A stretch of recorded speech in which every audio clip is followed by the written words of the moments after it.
Hello and welcome again in our online study program viewers. Today we are going to start our history first lesson French Revolution. इस lesson में हम पढ़ेंगे कि किस तरह से और कब फ्रेंच रिवॉल्यूशन स्टार्ट हुआ, कौन कौन से इसके कॉजेज थे, कौन कौन से इंसिडेंट्स हुए, किस तरह से फ्रांस एक रिपब्लिक कंट्री बना। तो first we should start from when the French revolution started. अब जो फ्रेंच रिवॉल्यूशन स्टार्ट हुआ था वह जुलाई 14, 1789 को स्टार्ट हुआ था और उस समय जो वहां के किंग थे Louis 16 was the king at the time of revolution.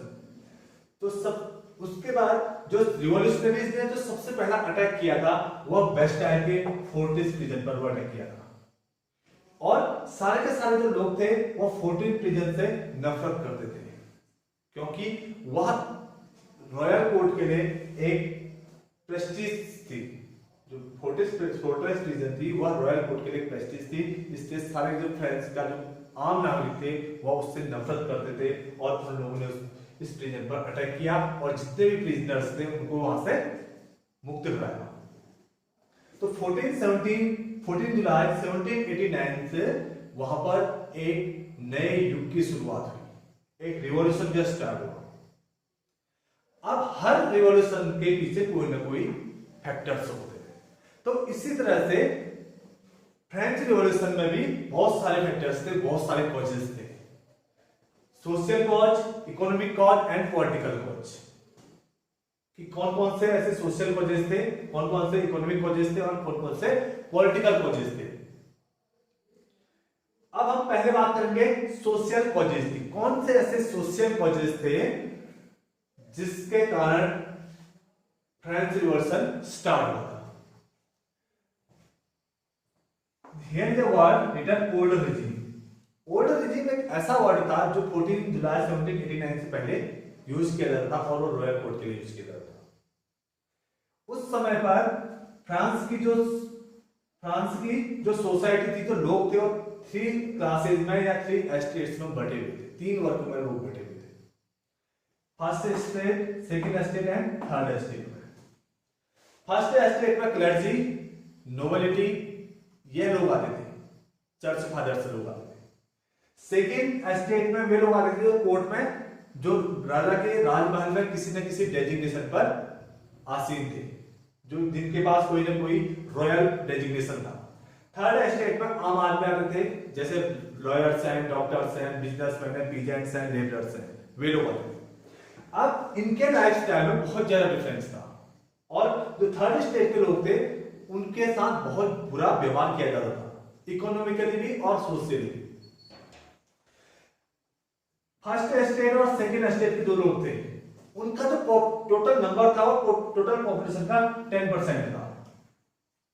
जितनी भी फ्रांस की जो पॉपुलेशन थी उसमें से केवल 10% लोग ही फर्स्ट स्टेट और सेकंड एस्टेट में आते थे।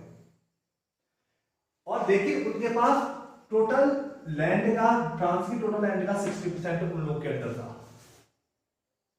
जबकि थर्ड स्टेट के जो नंबर ऑफ पॉपुलेशन था वो टोटल पॉपुलेशन का 90% था और उनके पास टोटल लैंड की केवल 40% लैंड ही उनके पास थी पूरी टोटल फ्रांस की। तो एक बहुत बड़ा विरोधाभास था कि 10% पॉपुलेशन के पास 60% लैंड होना और 90% पॉपुलेशन के पास सिर्फ 40% लैंड होना। यह एक बहुत बड़ी समस्या थी उस समय। और दूसरा जो सबसे बड़ा डिफरेंस था इनके बीच में, सारे के सारे जो जितने भी अच्छे डेजिग्नेशन होते थे वो फर्स्ट स्टेट और सेकंड स्टेट के लोगों के पास होते थे। सारे के सारे एसओ आराम फर्स्ट स्टेट और सेकंड स्टेट के लोगों के पास थे, जबकि सारा का सारा टैक्स थर्ड स्टेट के लोगों को देना पड़ता था। ये लोग फर्स्ट स्टेट और सेकंड स्टेट के लोग कोई भी टैक्स नहीं देते थे और जितनी भी विलासितापूर्ण चीजें थी इनके लिए थी, और थर्ड स्टेट के लोग सारा का सारा टैक्स सरकारी खजाने में भरते थे, लेकिन इनकी लाइफ बहुत ज्यादा बुरी थी, इनको किसी प्रकार की कोई अच्छी सुविधाएं नहीं दी जाती थी। अब 2 टाइप्स ऑफ टैक्स उस टाइम पर थे। There were 2 types of tax, first one tally and second one tithe. Tally एक ऐसा टैक्स था जो स्टेट गवर्नमेंट के द्वारा, जो राजा के गवर्नमेंट के द्वारा लिया जाता था, और टिथे जो चर्च के द्वारा लिया जाता था जो टैक्स। और लगातार ये टैक्स पर इंक्रीजमेंट होते रहता था। तो जिस कारण से थर्ड स्टेट के जो लोग थे उन लोगों ने विद्रोह कर दिया और इन लोगों ने स्टार्ट कर दिया कि उन्हें अब रिवॉल्यूशन करना है। Next one is economic cause. अब इकोनॉमिक कॉज भी एक बहुत बड़ा फैक्टर था फ्रेंच रिवॉल्यूशन के स्टार्ट होने में। पहले थी फर्स्ट वन द पॉपुलेशन, लगातार इंक्रीज हो रही थी, बहुत तेजी से इंक्रीज हो रही थी पॉपुलेशन। 1715 में जो पॉपुलेशन थी फ्रांस की वो थी 23 मिलियन, और लेकिन 1789 में वो पॉपुलेशन बढ़ते बढ़ते 28 मिलियन हो गया। मीन्स कि 1715 से लेकर 1789 तक फ्रांस की पॉपुलेशन में 5 मिलियन पॉपुलेशन वहां की बढ़ चुकी थी, जिस कारण से लोगों को जॉब्स नहीं मिल रही थी। लोगों के सामने सर्वाइव करने के लिए एक बहुत बड़ी प्रॉब्लम, सर्वाइवल की बहुत बड़ी प्रॉब्लम हो चुकी थी। सेकंड थिंग कि लोग जॉब नहीं कर पा रहे थे, उनको किसी तरह से सर्वाइव करने में प्रॉब्लम हो रही थी, और लगातार जो गवर्नमेंट थी वह इन टैक्सेस में इंक्रीजमेंट कर रही थी। अब इंक्रीजमेंट कर रही थी तो जिससे लोगों को बहुत ज्यादा परेशानी हुई, उन लोगों ने रिवॉल्यूशन का रास्ता चुना। नेक्स्ट थिंग, कुछ सालों पहले फ्रांस ने अमेरिकन कुछ 13 और 13 अमेरिकन जो टेरिटरीज थी उनको आजाद कराने के लिए बहुत ज्यादा जो मनी थी वहां पर बर्बाद कर दी, जिससे कि सरकारी खजाना खत्म हो गया। और जो लुइस 16 के जो पूर्वज थे, जो राजा थे, उन लोगों ने अपनी विलासिता में बहुत ज्यादा खर्चा कर दिया, जिस कारण से सरकारी खजाना खाली हुआ। और लुइस 16 के सामने सिर्फ एक चीज बची हुई थी कि वो क्या करे, टैक्सेस में वृद्धि कर दे। अब टैक्सेस बढ़ने लगे तो लोगों का जो गुस्सा था वो टॉप पर था और उन लोगों ने विद्रोह कर दिया था।